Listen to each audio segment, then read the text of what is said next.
If you like my videos, please don't forget to subscribe my channel Moni's Kitchen. Thank you.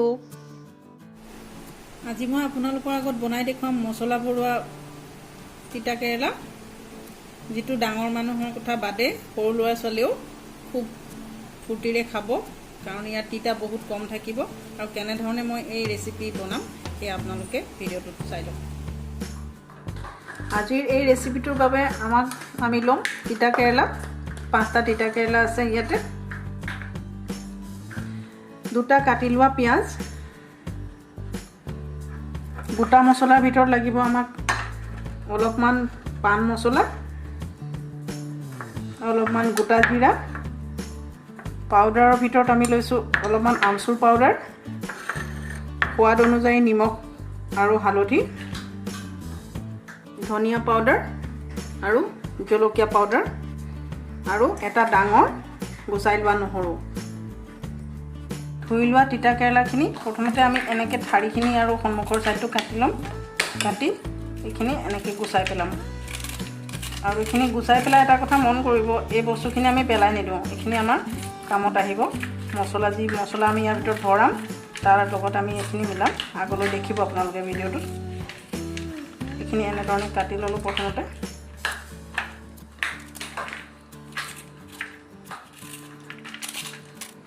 গুচাই লোৱাৰ পিছত আমি তিতা কেৰেলাটো ঠিক এনে ধৰণে মাজত ফালি পুৰা গুৰিলৈকে নাফালো আধা এনে ধৰণে ফালি ইয়াৰ ভিতৰত যিখিনি গুটি আছে সেই গুটিখিনি আমি হাতেৰে উলিয়াই পেলাম সম্পূৰ্ণ খোলা কৰিব নালাগে যেহেতু ইয়াত আমি পিছত মছলা ভৰাম গতিকে ঠিক এনে ধৰণে আমি গুটিবিলাক উলিয়াই লম আৰু এটা কথা মন কৰিব আমি গুটিখিনি কিন্তু পেলাই নিদিওঁ বেছি টান হ'লে মাজৰ গুটিটো পেলাই দিম কিন্তু ইয়াৰ ওপৰৰ যিখিনি এই খাৰখিনি আমি ইয়াতে ৰাখি দিম মছলাত ব্যৱহাৰ কৰিব পাৰোঁ ঠিক এনে ধৰণে আমি গুটিখিনি কৰি লম কাটি লোৱাৰ পিছত ঠিক এনে ধৰণে আমি খালি কৰি পেলালো ইয়াত মছলা ভৰাবৰ কাৰণে সম্পূৰ্ণ কেৰেলাটো গুটিখিনি উলিয়াই এনে ধৰণে এইবোৰ গুটি উলিয়াই আমি পেলালো আৰু এনে ধৰণে আমি এই কেৰেলাখিনি ৰেডি কৰি ললো এতিয়া এই কেৰেলাখিনি আমি অকণমান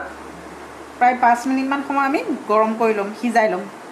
তাকি ইয়াৰ যিখিনি তিতা ভাৱটো আঁতৰি যায় কেৰেলাখিনি বইল হয় তাৰ আগতে আমি গোটা মছলা 1 চামুচ জিৰা আৰু 1 চামুচ পান মছলা ভাজি ল'ম 1 চামুচতকৈ অকণমান বেছিও দিব পাৰে পান মছলাৰ গোন্ধটো বেছি দিলে ভাল লাগে মই 1.5 চামুচ দিলোঁ এইখিনি আমি ভাজি ল'ম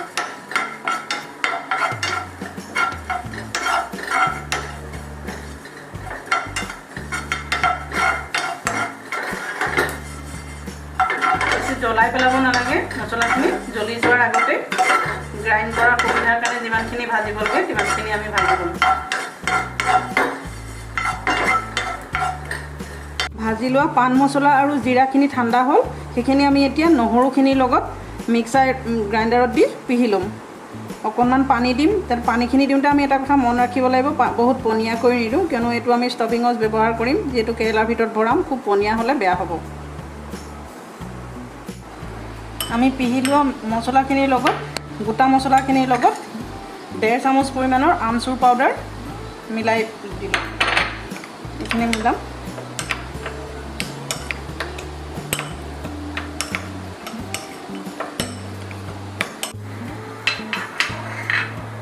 আমি পেনত তেনেকৈ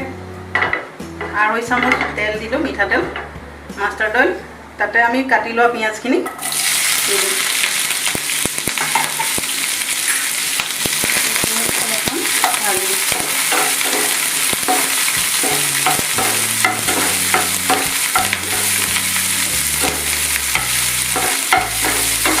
পিঁয়াজখিনি আধা ৰঙচুৱাকৈ ভাজা পিছত আমি ইয়াতে তিতা কেৰেলাৰ যোনখিনি আছিলে গুটি আৰু বাকলিখিনি এইখিনি আমি নষ্ট হ'বলৈ নিদিওঁ সেইখিনিও আমি ইয়াতে দি দিম ইয়াতে দি দিম পিঁয়াজৰ লগত এই গোটেই বস্তুখিনি ধুনীয়াকৈ ভাজি পেলাম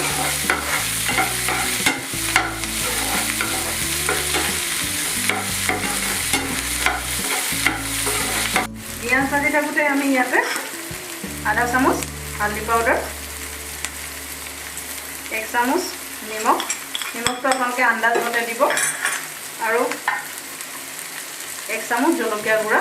ইয়াতে মিলাই দিলোঁ তাৰ লগতে আমি 1 চামুচ ধনিয়া গুড়া মিলাই দিলোঁ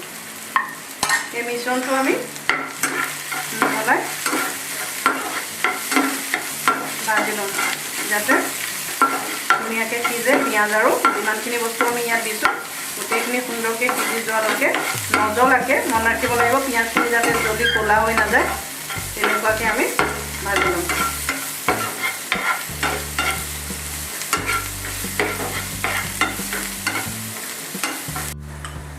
আৰু এইখিনি আমি ভাজি থকা মছলাখিনিত মিলাই দিম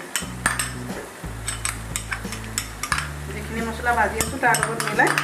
অলপমান ভাজি ল'ম আজি ৰেচিপিটো মেইন কাৰণ হৈছে যাতে সৰু ল'ৰা ছোৱালীও তিতা কেৰেলাটো খুব আনন্দৰে সৈতে খাব পাৰে আৰু ইয়াৰ তিতাটো কম হয় তাৰ বাবে বনোৱা পদ্ধতিটো এনেকুৱাকৈ লোৱা হৈছে ডাঙৰেতো এনেও তিতা কেৰেলা ভাল পায়েই কিন্তু সৰু ল'ৰা ছোৱালীয়ে সাধাৰণতে খাবলৈ নিবিচাৰে কিন্তু তিতা কেৰেলাৰ যিটো পৌষ্টিক গুণ যাতে সৰু ল'ৰা ছোৱালীয়েও পাব পাৰে তাৰ বাবে এনেধৰণে বনোৱা হৈছে আমাৰ মছলা ইতিমধ্যে ভজা হৈ গৈছে খুব সুন্দৰ গোন্ধ ওলাইছে ইয়াৰ পৰা এইখিনি আমি এতিয়া এটা বাচনত নমাই ল'ম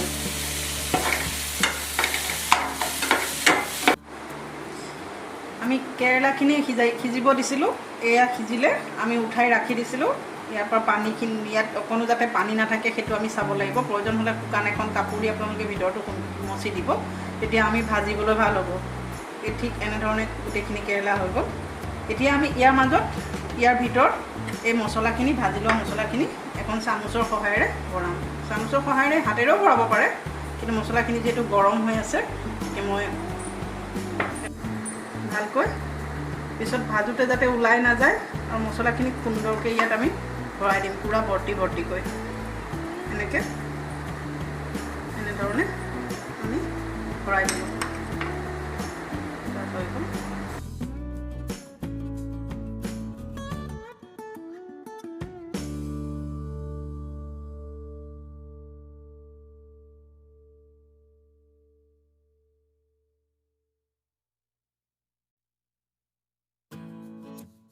মছলা ভৰোৱাৰ পিছত কেৰেলাখিনি এনেকুৱা হৈ গ'ল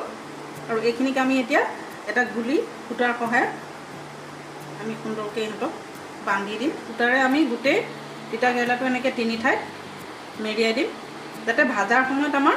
এইটো বাহিৰলৈ ওলাই নাহে আৰু ইয়াতে এটা বান্ধি দিম ঠিক এনেধৰণে আমি মেৰিয়াই দিম আৰু এইটো চাৰ্ভ কৰাৰ সময়ত আমি এই সূতাখিনি খুলি দিম গোটেই কেৰেলাকেইটা আমি এনেকৈ সূতাৰে বান্ধি ল'লোঁ বান্ধি লোৱাৰ পিছত এতিয়া আমি ফ্ৰাই কৰিম ইয়াত ফ্ৰাই কৰোঁতে বন্ধুসকল এটা কথা মই কওঁ এইটো আপোনালোকে এতিয়া ইয়াৰ পিছত ইচ্ছা কৰিলে ডিপ ফ্ৰাই কৰিব পাৰে বহুত বেছি তেলত আপোনালোকে ডুবাই ভাজিব পাৰে সেইটো আপোনালোকৰ নিজৰ পচন্দৰ কথা মই ইয়াতে ডিপ ফ্ৰাই নকৰোঁ উল্টাই ভাজিম আৰু এই ৰেচিপিটোত আমি গোটেই সম্পূৰ্ণ ৰেচিপিটোত আমি তেল হিচাপে কিন্তু মিঠাতেলে ব্যৱহাৰ কৰিম ৰিফাইন বা আনতেল ব্যৱহাৰ ফ্ৰাইং পেনত আমি 4 টেবুল স্পুন মিঠাতেল এনেধৰণে গৰম কৰি ল'লোঁ আৰু এই মছলা ভৰাই থোৱা কেৰেলাখিনি আমি ইয়াতে গৰম হোৱা তেলত এটা এটাকৈ দি দিম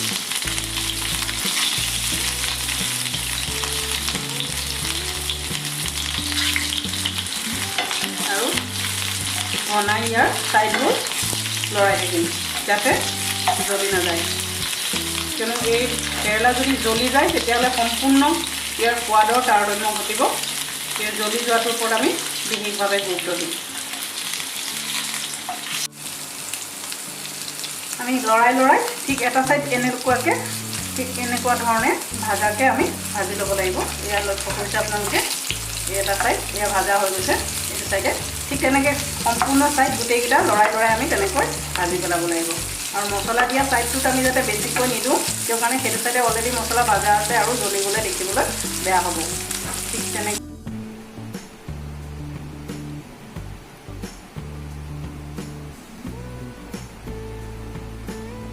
আজি তিতা কেৰেলা ৰেচিপি মোৰ তৈয়াৰ হৈ গ'ল এয়া আপোনালোকৰ সন্মুখত মছলা ভৰোৱা তিতা কেৰেলা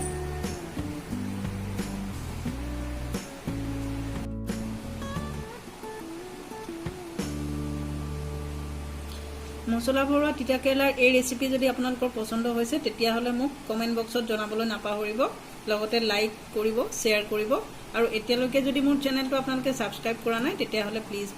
ছাবস্ক্ৰাইব কৰিব থেংক ইউ